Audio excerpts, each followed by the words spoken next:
Assalamualaikum warahmatullahi wabarakatuh. Jumpa lagi bersama saya Adi di channel Ngulik Sejarah. Dan pada video kali ini saya akan kembali lagi membacakan suatu kisah misteri. Kali ini berjudul tentang sebuah kisah masih tetap dengan ritual Jailangkung. Kali ini memasuki part yang keempat ya teman-teman, yang sekaligus menjadi part terakhir dari keseluruhan alur cerita Jailangkung hasil karya dari akun yang bernama Pindut ya teman-teman. Bagaimana kisah akhir dari petualangan Riko dan teman-temannya? Mari kita langsung saja menuju ke ceritanya. Untuk kalian yang belum subscribe, subscribe dulu dan jangan lupa nyalakan tombol lonceng notifikasinya ya teman-teman. Yuk mari kita langsung saja mulai ceritanya.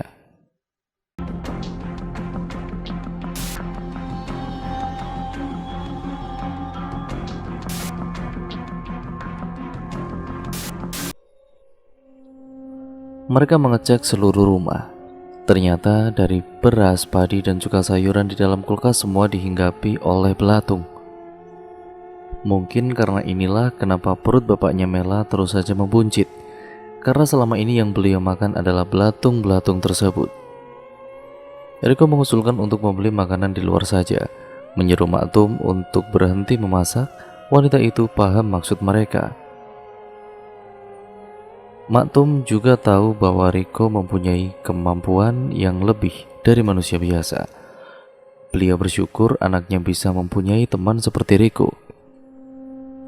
Di meja makan saat mereka menyantap makanan yang baru saja dibeli oleh Nesa.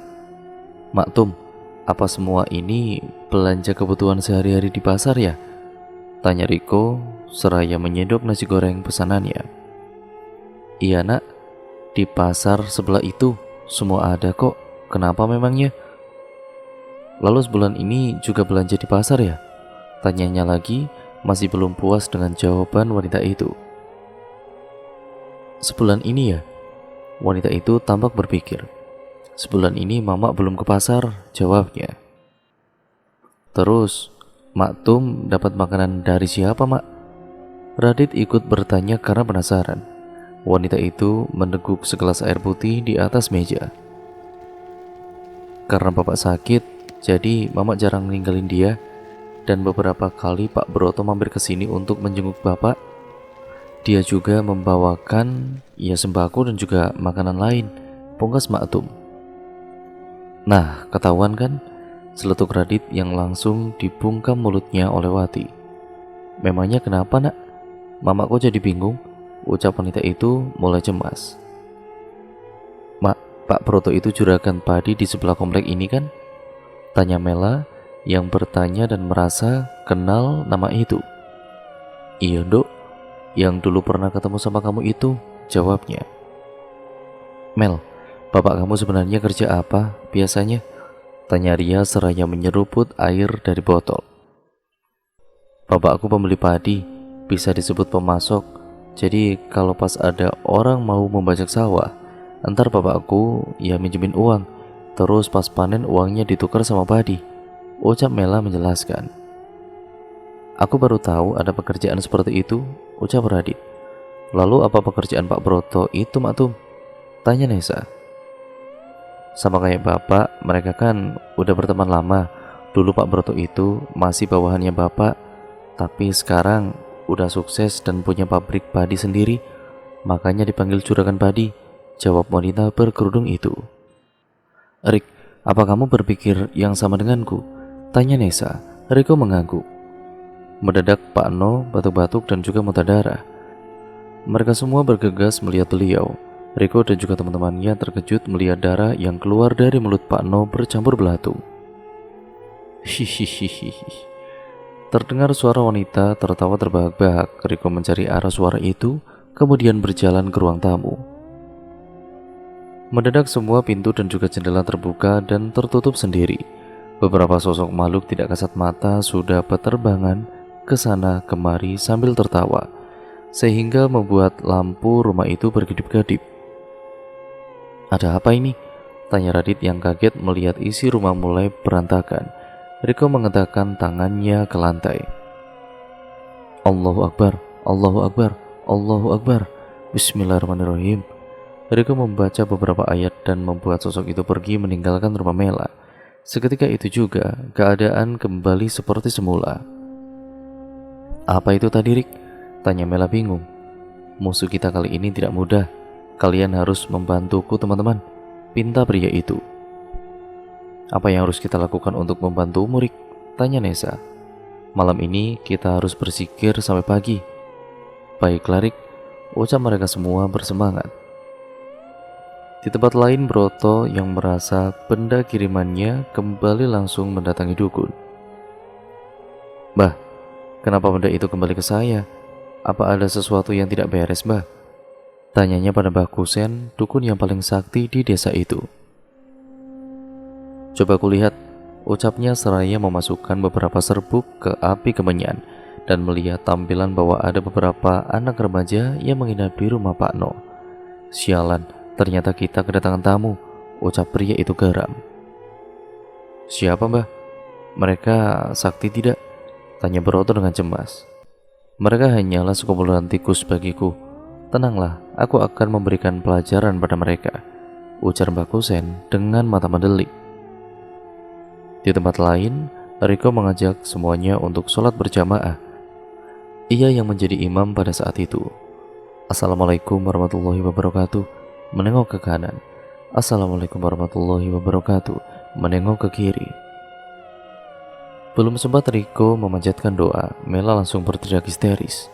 Wah! Mela berguling di lantai seraya menutup telinganya. Entah suara apa yang membuatnya kesakitan seperti itu. Astagfirullahaladzim, Mela, istighfar, teriak mereka semua yang tahu Mela kerasukan. Mata Mela menjadi hitam pekat dan memandang ke arah mereka. Beraninya kalian menghalangiku. Kalian belum tahu siapa aku, ha? Suara Mela terdengar seperti seorang pria. Riko langsung berdiri menghadap Mela. Wahai setan yang terkutuk, keluarlah dari tubuh manusia itu. Jika tidak ingin kuhancurkan engkau menjadi abu, ucap Riko dengan lantang. Tawa Mela memecah seraya mengeluarkan kuku tangannya yang seketika berubah panjang. Lawan aku jika kamu memang mampu, teriak Mela dan menghampiri Riko. Ia langsung mencakar tubuh Riko di beberapa tempat hingga pria itu mengeluarkan darah. Teman-temannya tidak tinggal diam. Mereka segera melepas mukena dan ikut membantu. Rik, kamu gak apa-apa kan? Tanya Nesa yang mulai cemas melihat pria yang disukainya itu bersimbah darah. Iya gak apa-apa. Nesa membantunya berdiri. Wah, dasar nih setan. Kuat juga ternyata. Aku harus cari kayu nih buat mentungin dia. Biar kapok, umpat Radit. Jangan, Dit, dia masih Mela. Kita tidak bisa menyakitinya. Aku harus mengeluarkan roh itu dulu dari tubuhnya, ujar Riko yang mulai bangkit lagi. Lalu apa yang harus kita lakukan? Dia juga bisa melukai kita semua, bantar Radit.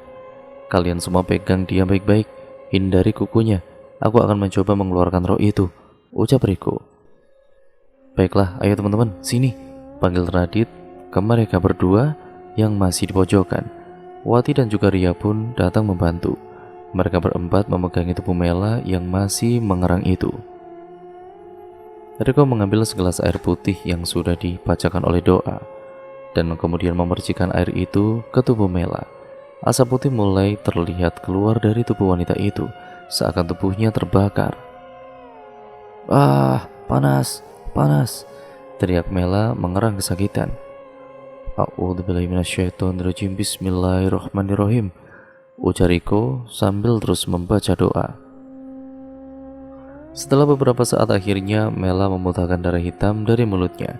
Pertanda roh itu sudah keluar dari sang empunya. Mela, kamu gak apa-apa kan? Tanya dia yang begitu khawatir pada temannya itu. Mela masih mengatur nafasnya kembali. Riko mendadak muntah darah kala itu. Riko, teriak mereka semua karena kaget. Nesa segera menghampiri dan juga membantu pria itu. Beberapa saat kemudian azan subuh berkumandang. Mereka semua kemudian menunaikan ibadah bersama. Setelah itu mereka semua duduk di kursi kayu di ruang tamu. Rik, Mel, gimana keadaan kalian sekarang? Tanya Nesa seraya menyuguhkan segelas teh dan beberapa kopi untuk teman-temannya itu. Aku udah baikan kok, Maafin aku ya Rik, aku jadi ngelukain kamu, ucap Mela yang melihat bekas cakaran di leher Riko.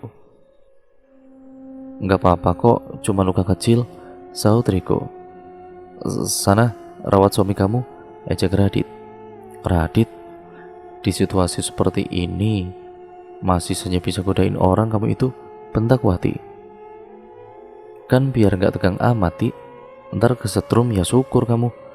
Timbal Radit yang masih terus mengoceh, teman-temannya hanya menggelengkan kepala. Nesa mengambil kotak P3K yang sudah disiapkan oleh Mela, kemudian mengobati luka yang dialami oleh Riko. Ia kemudian membubuhkan betadin pada luka di lehernya. Aduh, rindi Riko merasa sedikit perih. Nesa menatap pria itu. Baru pertama kali aku dengar kamu ngerasa sakit. Selama ini bukannya kamu mati rasa ya? Ujar Nesa yang tahu bahwa Riko tidak pernah merasakan sakit sedikit pun. Semua orang kan bisa berubah, termasuk aku, sahut Riko. Nesa hanya tersenyum menatap pria bermata lebar itu. Itu ngobatin apa ngapain sih lama amat? Apa emang dilama-lamain ya? Celetuk Radit. Kebiasaan kamu ya Dit. Nggak bisa ngelihat orang seneng dikit deh. Sini biar ku jewer dia Sa, ucap Wati yang langsung menjewer telinga Radit. Aduh, sakit Wati, rintihnya. Mereka semua kembali tertawa. Radit mendekati Riko dan juga bertanya, tapi Rik, tumben kamu terluka? Biasanya roh-roh seperti ini kecil bagimu kan? Tanya Radit. Aku juga heran, mereka begitu kuat, soalnya tempat ini sudah menjadi tempat tinggal mereka, jawab Riko seraya meneguk kopi buatan Nesa. Apa mungkin mereka menaruh sesuatu di sekitar rumah ini? Santet kan identik dengan benda seperti itu, ujar Nesa. Bisa juga tuh, timbal Wati. Riko tersentak mendengar ucapan Nesa. Dia memang sudah berpikir kalau ada benda yang diletakkan di sekitar rumah itu. Kalau begitu kita harus menemukan benda itu. Ayo cepat, ajak Riko pada teman-temannya. Kalian bertiga di belakang rumah ya, biar aku dan juga Riko memeriksa di depan rumah, perintah Nesa. Baik kalau begitu, saat mereka bertiga dan berlalu pergi. Nesa dan juga Riko berkeliling di depan rumah mencari sumber sesuatu. Rik, kalau benda itu benar-benar ada, apa yang mau kamu lakukan? Tanya Nesa. Aku akan memusnahkannya, jawab Riko yang masih terus mencari ke semak-semak di depan rumah. Radit, Ria dan juga Wati mencari di belakang rumah. Duh, luas banget rumahnya. Gimana bisa nemuin itu benda ya? Gerutu Radit. Kamu nih Dit, belum apa-apa udah nyerah, bantah Wati. Ria seperti melihat gundukan rumput yang berbeda dengan rumput lainnya. Sepertinya rumput itu baru saja tumbuh. Mungkin karena tanahnya pernah digali lalu dikubur kembali. Teman-teman, sini deh, lihat tuh, aku dapat sesuatu, ucap Ria memanggil teman-temannya. Asik, sang detektif beraksi nih. Jadi kita nggak perlu susah-susah, celetuk Radit. Dasar kamu Dit, gumam Wati menatapnya lalu berjalan menemui Ria. Iya Ria, apa kamu menemukan sesuatu? Lihat tuh rumput itu, tumbuhnya gak samaan sama sekitarnya. Aku yakin ada sesuatu di bawah rumput itu, ujar Ria sangat yakin. Keren kamu Ria, sampai rumput pun kamu teliti, hebat banget, puji Radit. Udah Dit, sana gali, pinta Wati. Radit menggali rumput itu menggunakan skop kecil yang memang sudah ia bawa sedari tadi. Duk, duk, duk. Skop yang dipegang Radit seperti menabrak sesuatu. Ada sesuatu nih, ucap Radit bersemangat. Cepetan, keluarin Dit, pinta Ria yang juga penasaran. Radit mengeluarkan sebuah kotak yang hanya sebesar telapak tangan itu. Kotak apa ini ya? Radit penasaran dan ingin membukanya. Hush, jangan dibuka. Ntar kalau ada apa-apa gimana? Udah, langsung bawa ke Riko aja, ucap Wati memperingatkan temannya yang usil itu. Mereka memberikan kotak itu kepada Riko dan kembali duduk di ruang tamu. Mela datang membawakan cemilan untuk mereka. Kotak apa itu? Tanya Mela yang sedari tadi sibuk mengelap badan ayahnya dan tidak mengetahui apa yang dilakukan teman-temannya.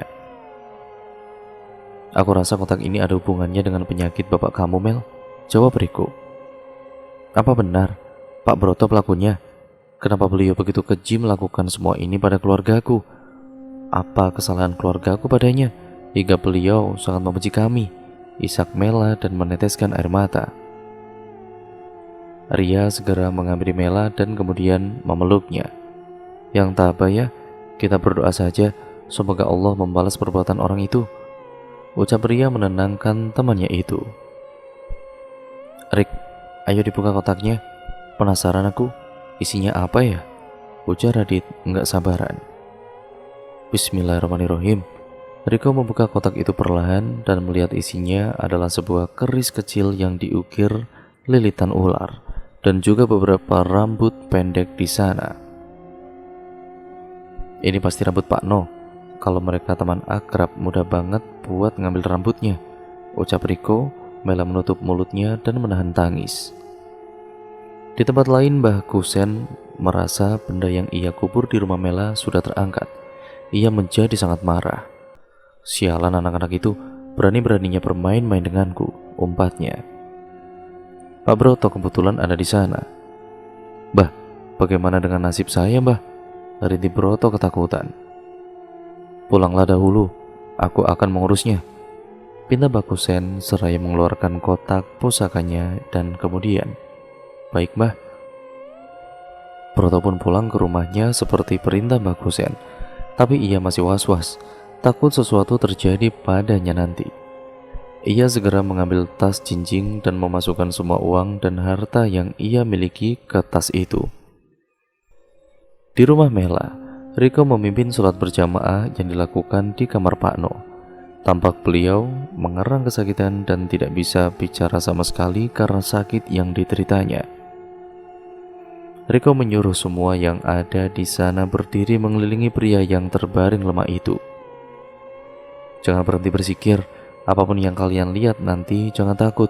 Apa kalian mengerti? Ucap Riko. Mengerti? Sahut mereka semua. Riko berdoa dan menaruh keris yang ia temukan di atas perut Pak No yang buncit itu. Perut itu seperti berkeliat seolah ada sesuatu di dalamnya. Lalu kemudian Riko menyiram segelas air yang di dalamnya ada beberapa daun kelor dan juga sudah dibacakan doa ke atas perut pria itu.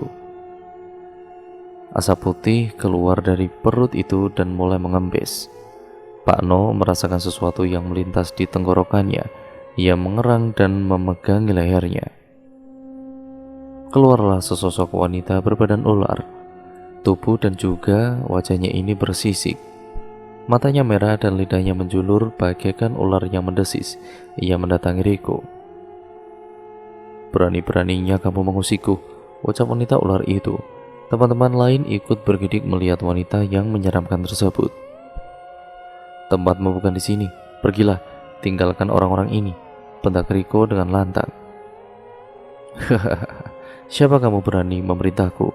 Malam ini kalian semua akan menjadi santapanku, ucap wanita itu dan terbang ke atap kamar. Ia menatap tajam ke arah Riko dan sudah siap melahapnya. Semua teman-temannya langsung bergandengan dan menyentuh pundak Riko, seolah mereka memberikan kekuatan tambahan pada pria itu.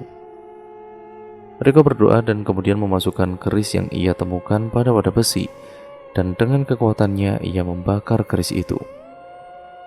Wanita itu mengerang kepanasan. Ia meronta dan juga mengeluarkan angin topan yang memporak-porandakan kamar itu. Lalu seketika ia berubah menjadi ular yang sangat kecil dan terbakar menjadi abu. Rumah Mbah Kusen bergetar, seolah terjadi gempa yang sangat dahsyat. Apa ini? Ucapnya karena kebingungan.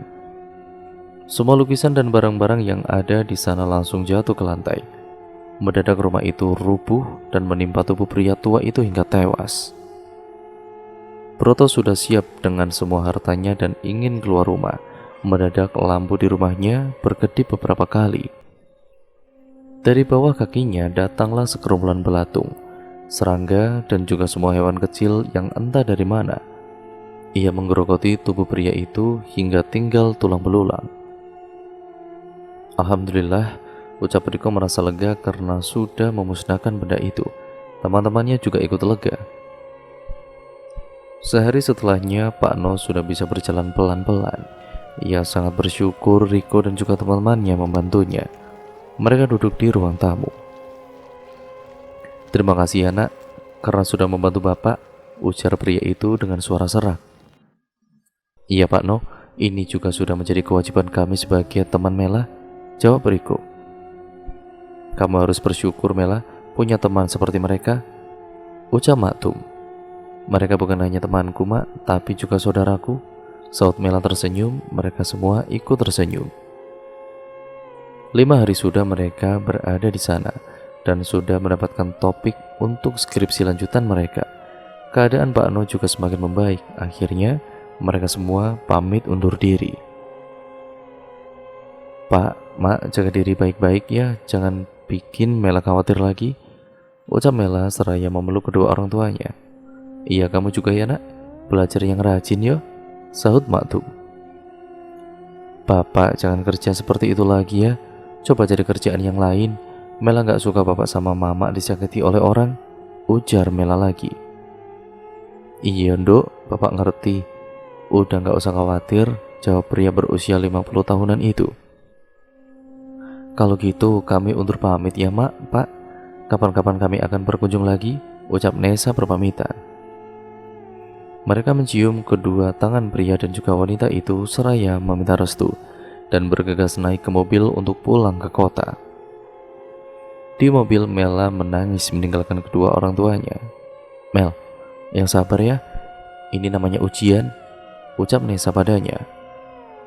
Makasih ya teman-teman, aku bersyukur memiliki kalian semua, ucapnya seraya memeluk tubuh Ria yang ada di sampingnya.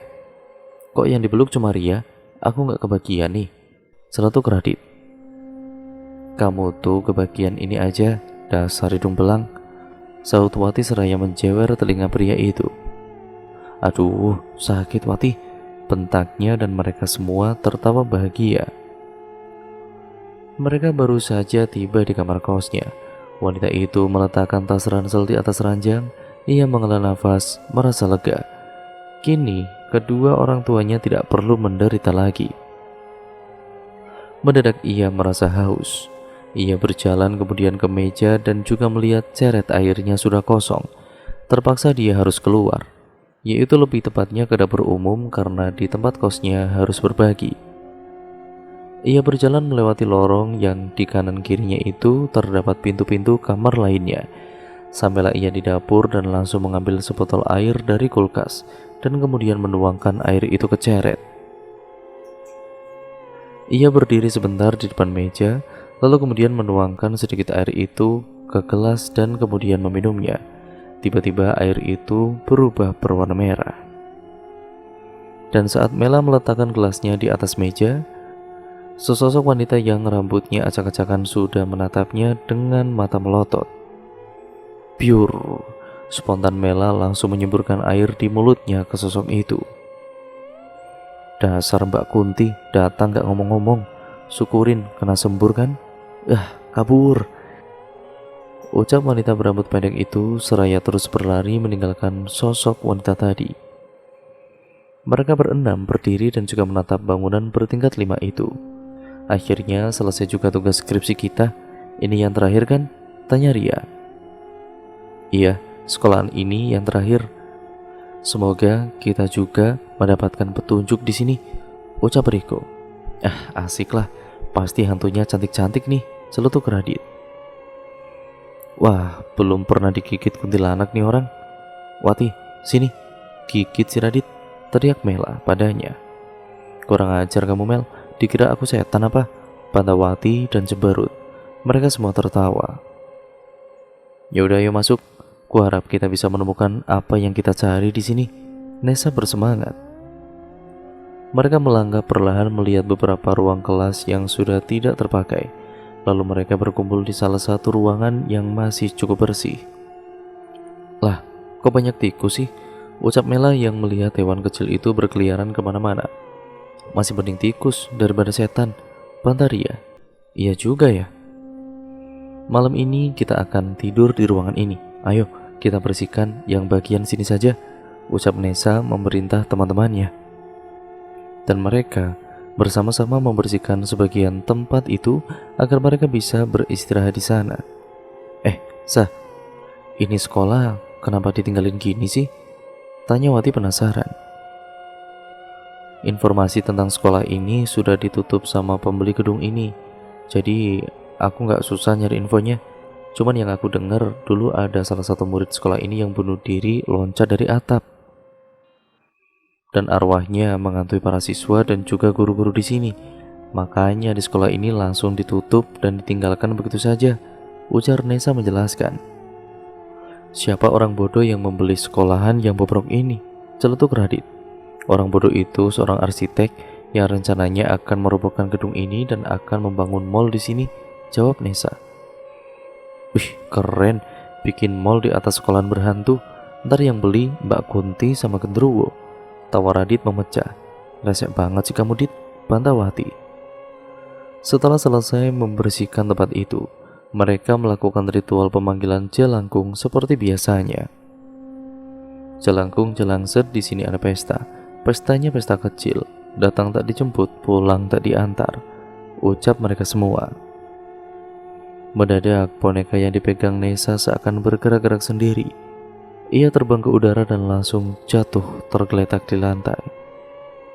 Wah, langsung datang ya ketika dipanggil, ucap Wati lirih. Duh, merinding aku, rintih Mela. Mereka segera membereskan bekas ritual itu. Ada yang mau ke kamar mandi nggak? Ucap Radit tiba-tiba. Halah, bilang aja kamu takut sendirian kan, Dit? Ejek Wati. Nggak juga tuh. Kalau nggak mau ya udah, ucap Radit menyelonong pergi. Dit, aku ikut, ucap Mela dan juga menarik tangan Ria dan juga Wati. Duh, tukang peser nih, main tarik aja, celotuk Ria yang akhirnya ikut ke kamar mandi juga. Sah, Rik, mau ikut nggak? Tanya Wati sebelum pergi. Nggak usah, di sini aja, jawab Nesa. Mereka berempat pergi ke kamar mandi. Mereka berjalan ke lorong yang sangat sepi, hanya berbekal senter di tangan mereka untuk menyinari jalan. Duh, serem banget sih. Berasa ada yang natapin kita dari tadi, ucap Mela tiba-tiba. Udah jangan mikir yang enggak-enggak. Tuh kamar mandinya di depan, ujar Wati seraya menunjuk. Aku ikut ke kamar mandi kalian boleh? Pindah Radit. Mau gua ajar kamu ya? Sana ke tempatmu sendiri, dasar hidung belang, umpat Ria. Duh, curang banget sih kalian. Aku kan sendirian. Ntar kalau aku diculik gimana? Ujar Radit memelas. Udah sana masuk, berisik amat kamu, Dit, bentak Wati dan mendorong tubuh pria itu masuk ke kamar mandi untuk lelaki. Di ruangan lain, Nesa berkeliling melihat meja dan kursi kayu yang sudah tidak terpakai. Banyak ukiran tulisan di atas meja itu. Salah satu ukiran yang membuat Nesa sempat berdiri lama adalah sebuah nama yang ditulis di setiap meja ruangan itu, Andini. Gumam Nesa seraya menyentuh tulisan di atas meja yang berdebu itu. Sebuah angin langsung menyusup ke tubuh wanita berambut panjang itu. Matanya berubah hitam dan wajahnya pucat. Ia langsung mendatangi seorang pria yang terduduk di pinggir pintu. Pria itu adalah Riko. Nesa berdiri menatap pria itu.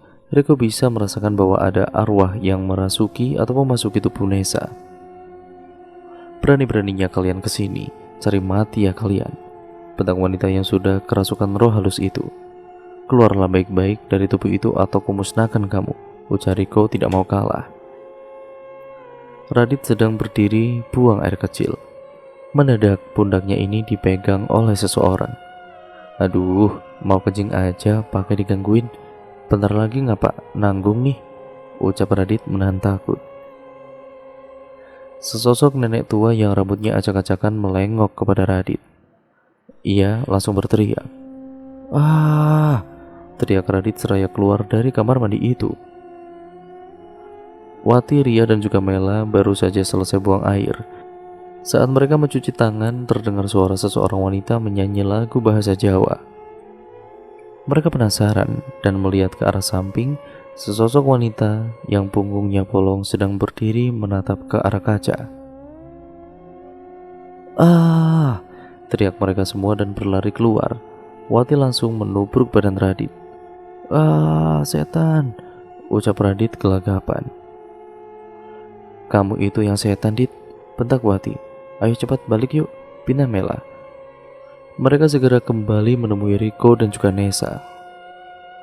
Nesa langsung mencekik leher Riko dan menggigit telinga pria itu. "Au!"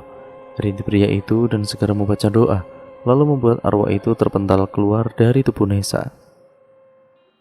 Riko sempat melihat arwah itu, seorang gadis remaja yang memakai seragam sekolah.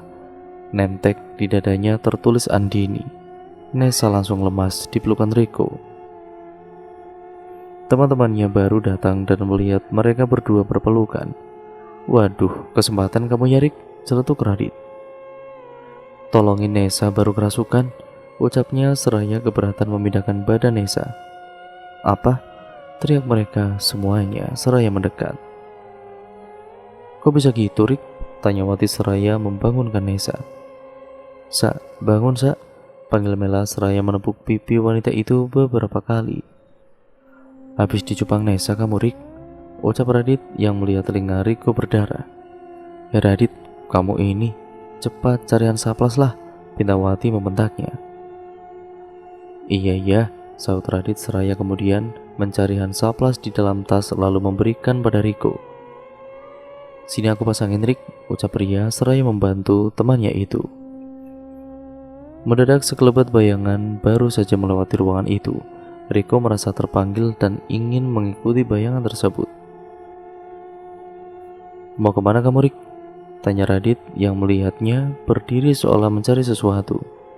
"Aku harus keluar sebentar, kalian jagain Nesa di sini ya," ucap Riko. "Dan aku ikut sama kamu, Rik," saut Radit.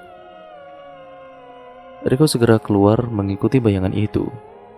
Radit masih mengikuti di belakang. Bayangan itu seakan menuntun Riko ke suatu tempat. Tepat di belakang gedung sekolah itu, bayangan itu lenyap. Riko masih mencari-cari ke sekeliling. "Rik, apaan itu?" ujar Radit yang melihat sesuatu seperti batu nisan. Mereka berdua mendekati tempat itu. Terlihat satu kuburan di sana. Nama di batu nisan itu adalah Andini binti Sudrajat. "Gila, siapa juga yang ngubur orang di sini? Wah, sinting tuh orang," umpat Radit. Riko memegang tanah kuburan itu berharap mendapatkan sebuah petunjuk. Ia menutup mata dan berkonsentrasi. Lalu, ia melihat sesosok wanita yang selama ini dia cari. Saat Riko membuka mata kembali, ia sudah disambut oleh seorang nenek tua yang memperlihatkan giginya yang hitam. Ia mendekat dan berkata, "Kamu akan segera bertemu dengannya." "Hihihi," ucap nenek tua itu dan menghilang dari pandangan Riko. "Dit, kita harus segera kembali.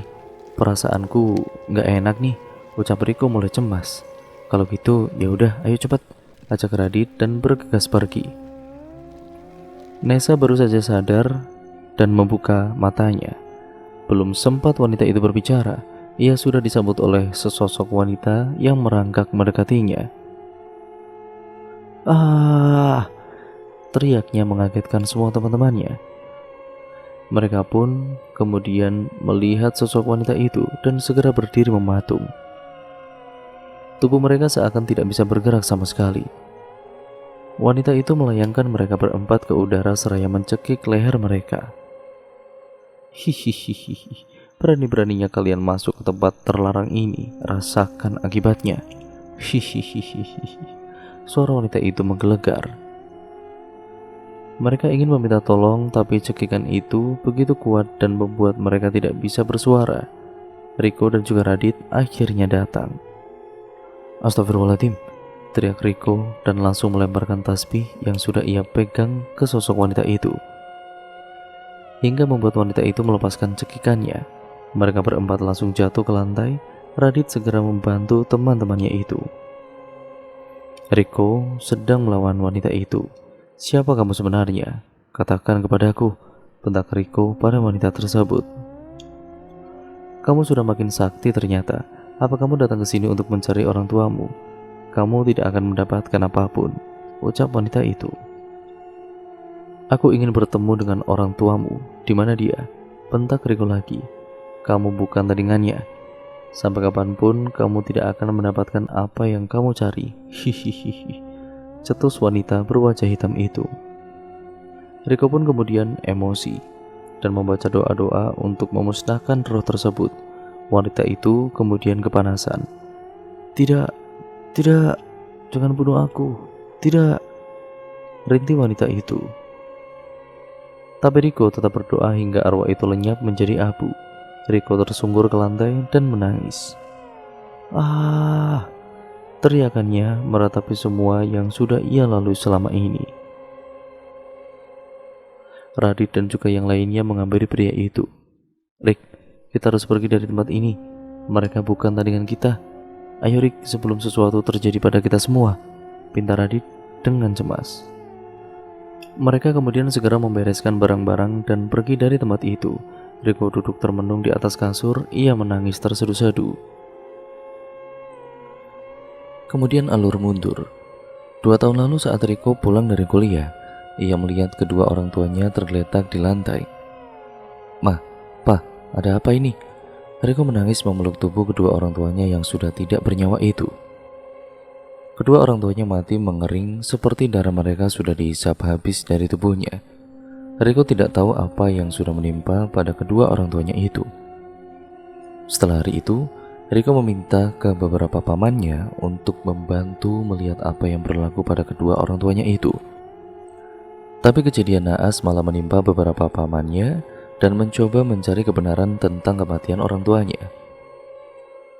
Mereka hanya tahu bahwa arwah dari orang tuanya Riko masih ada di dunia ini, yaitu di dunia manusia, dan sampai sekarang entah berada di mana. Saat Riko memegang jasad kedua orang tuanya sebelum dikuburkan, ia melihat seorang wanita yang memiliki tato berbentuk bintang di lehernya, sedang menggiring arwah kedua orang tuanya. Sejak saat itu Riko berusaha mencari keberadaan kedua orang tuanya dan juga mencari wanita itu. Ia yakin suatu hari nanti ia pasti akan berhadapan dengan wanita tersebut. Sembari memanggil arwah-arwah itu melewati jelangkung, ia mencari petunjuk untuk menemukan wanita itu. Kemudian alur maju.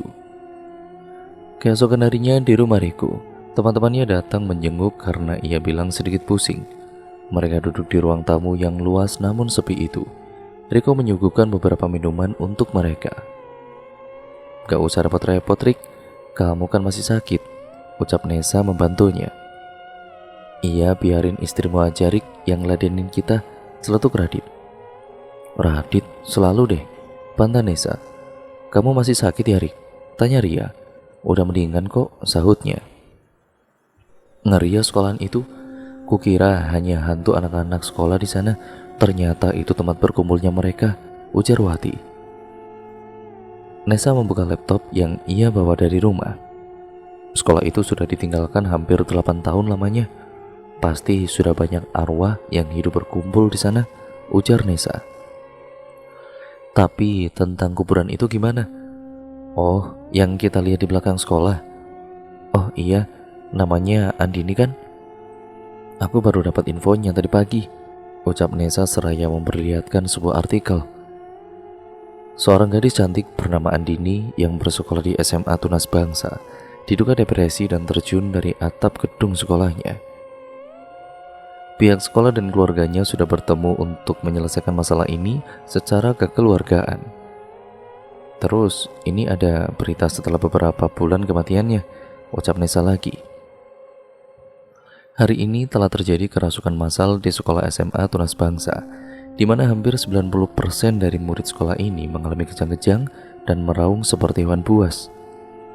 Pihak sekolah dan juga keluarga pun merasa kesusahan, maka dengan adanya kejadian itu dan tidak ingin terulang lagi, maka sekolahan itu akhirnya ditutup dan semua siswanya ditransfer ke sekolah lain." "Oh, jadi gitu ya. Lalu ada hubungan apa sekolah ini dengan wanita yang kamu cari itu, Rick?" tanya Radit. "Aku hanya melihat sekilas saat di kuburan itu. Aku rasa wanita itu ikut andil dalam kematian Andini."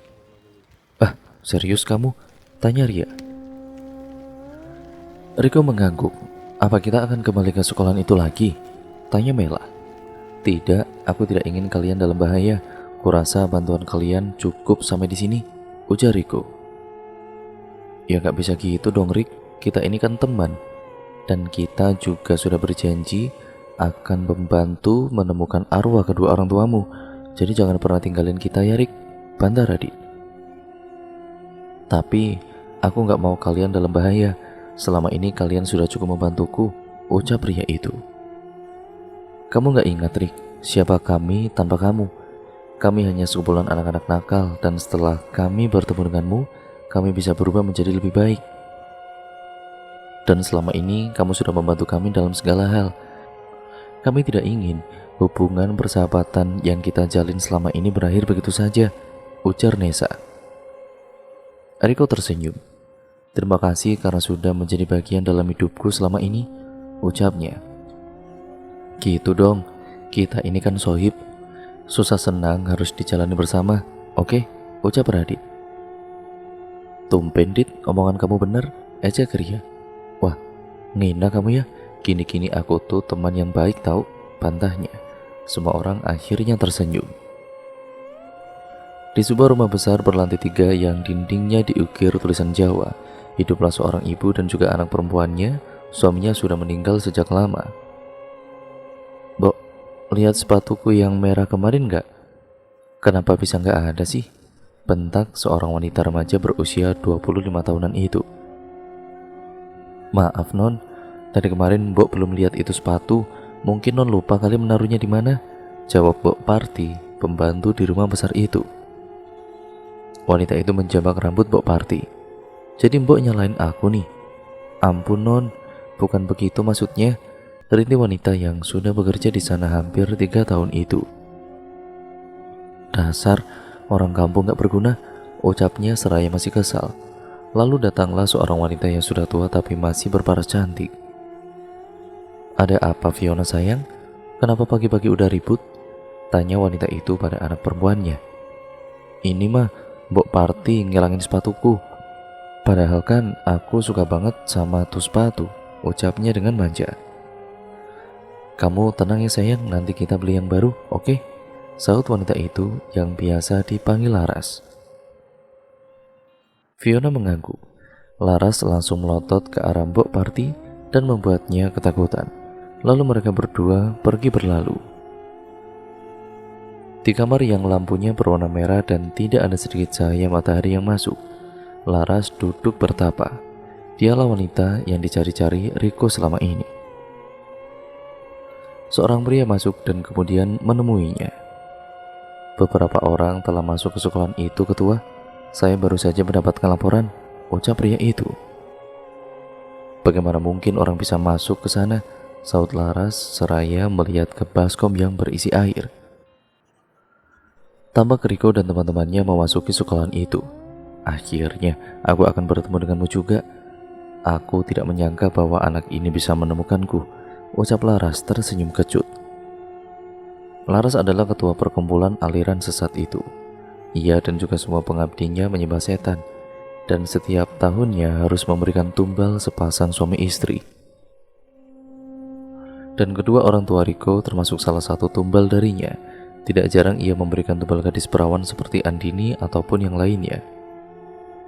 Tapi saat itu Andini bisa lolos, dan saat dikejar wanita itu malah terjatuh dari atap gedung sekolah. Makanya tubuh Andini dikubur di belakang sekolah agar arwahnya masih terkunci dan terus berada di sekolahan itu. Mereka semua berkumpul di rumah Nesa. Tampak hari itu mereka sangat sibuk mengetik. Akhirnya selesai juga. Skripsiku, ucap Mela merasa senang. Wah, curang kamu Mel. Aku tinggal selembar lagi nulisnya, ujar Radit yang masih terus mengetik. Oke, aku juga udah selesai, timbal Ria, dan disusul oleh yang lainnya. Akhirnya skripsi yang mereka tulis bisa selesai dengan baik. Leganya. Lalu sekarang apa yang akan kita lakuin? Tanya Radit. Saatnya berperang dong, celutuk Wati. Nesa kemudian menunjukkan sebuah artikel. Kuharap ini bisa membantu Murik. Hanya sebatas itu yang bisa kudapatkan, ujar Nesa. Riko membaca artikel itu dan melihat sebuah foto di sana. Iya, ini wanita yang kucari selama ini, ujar Riko.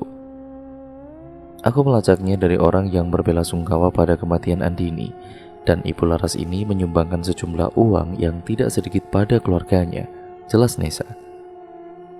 Memangnya dia nyumbang berapa, Sak? Tanya Mela yang ikut menyimak.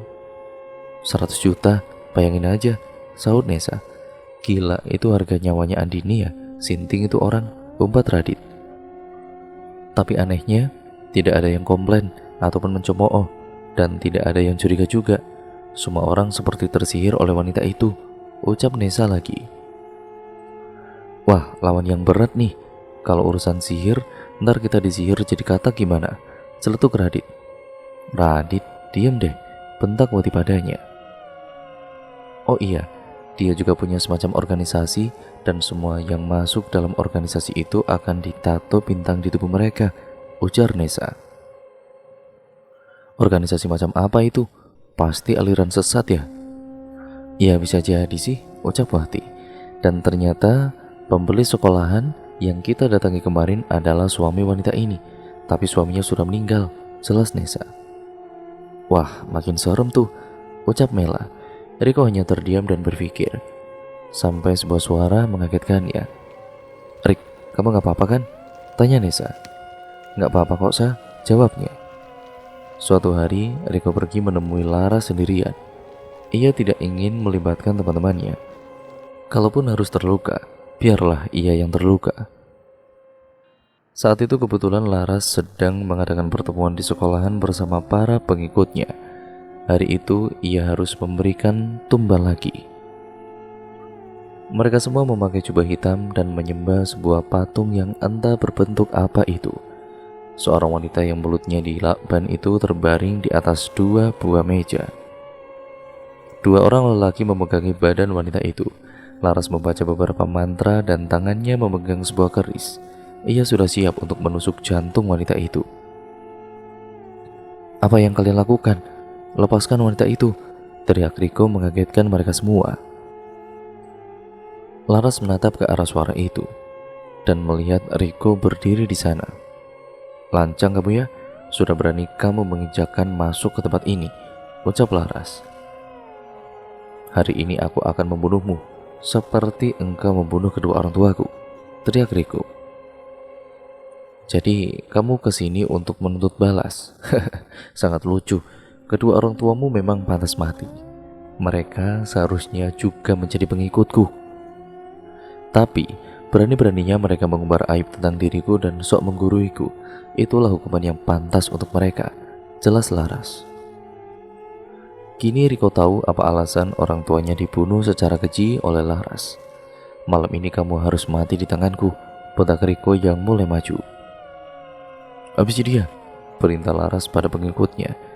Beberapa pria sudah menghadang Riko dan juga ia melawannya. Untungnya Riko juga ahli bela diri. Tapi tetap saja ia kalah banyak, karena hanya sendirian.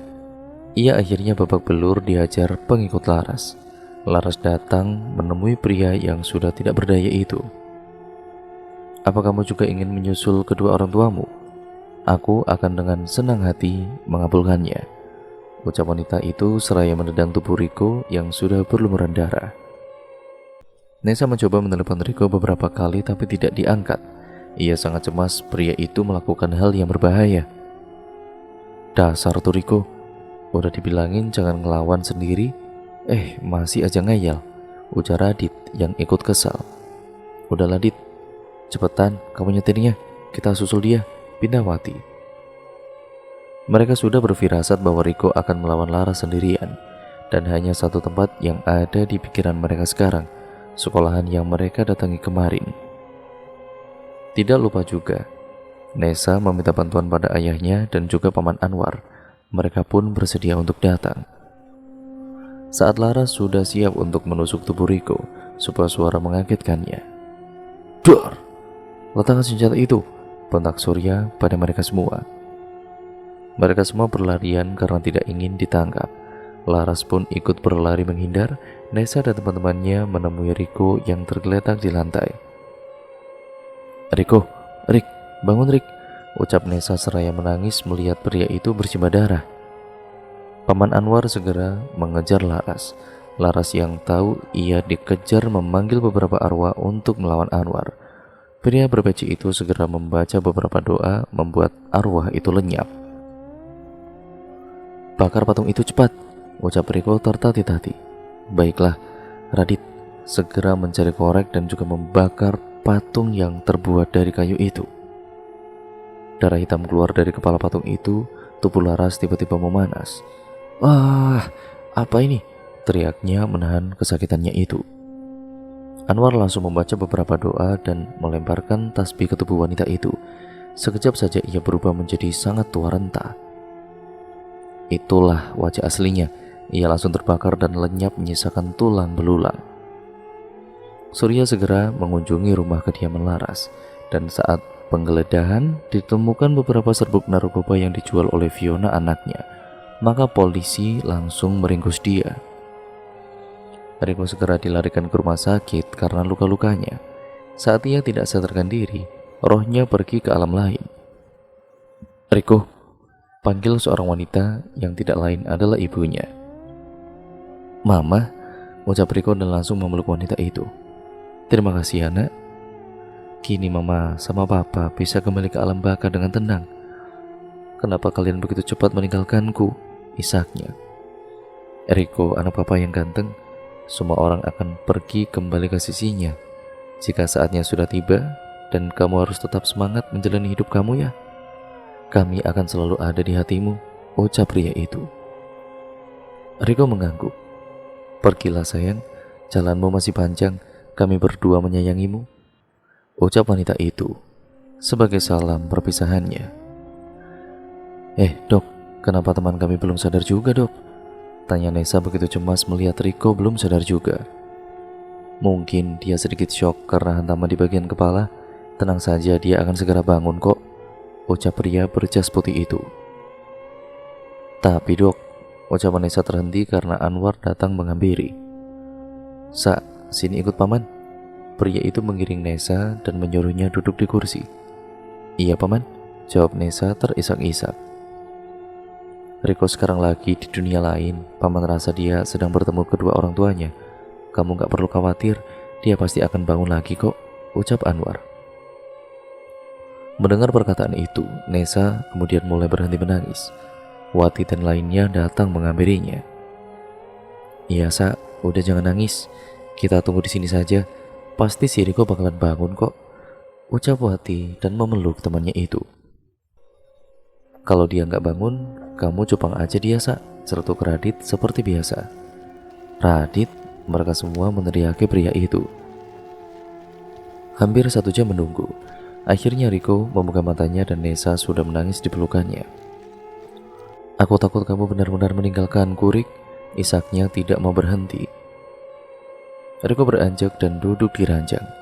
"Aku gak akan pernah ninggalin kamu kok, asalkan kamu mau jadi pendamping hidupku," ucap Riko di saat seperti itu. Nesa diam dan menatap pria itu lalu tersenyum kecut.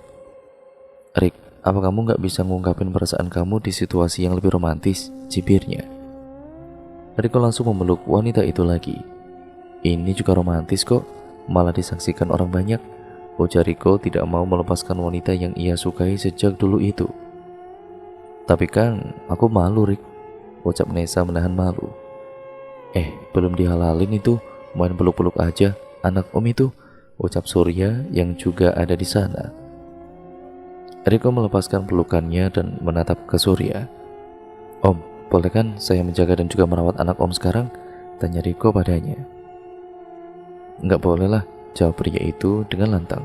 "Loh, kok gitu ya?" Nesa ikut tidak terima. "Gimana kamu mau jaga anak om kalau kamu masih terbaring di sini?" ucap pria itu lagi seraya tersenyum. Ayah bikin kaget aja," ucap Nesa dan menghampiri ayahnya. "Saya akan segera sembuh om, terima kasih untuk semuanya dan juga bantuan kalian semua," ujar Riko pada mereka semua. Semua orang dan teman-temannya pun bertepuk tangan untuk memberikan selamat dan mereka semua tersenyum bahagia akhirnya. Dan cerita pun akhirnya selesai sampai di sini ya teman-teman.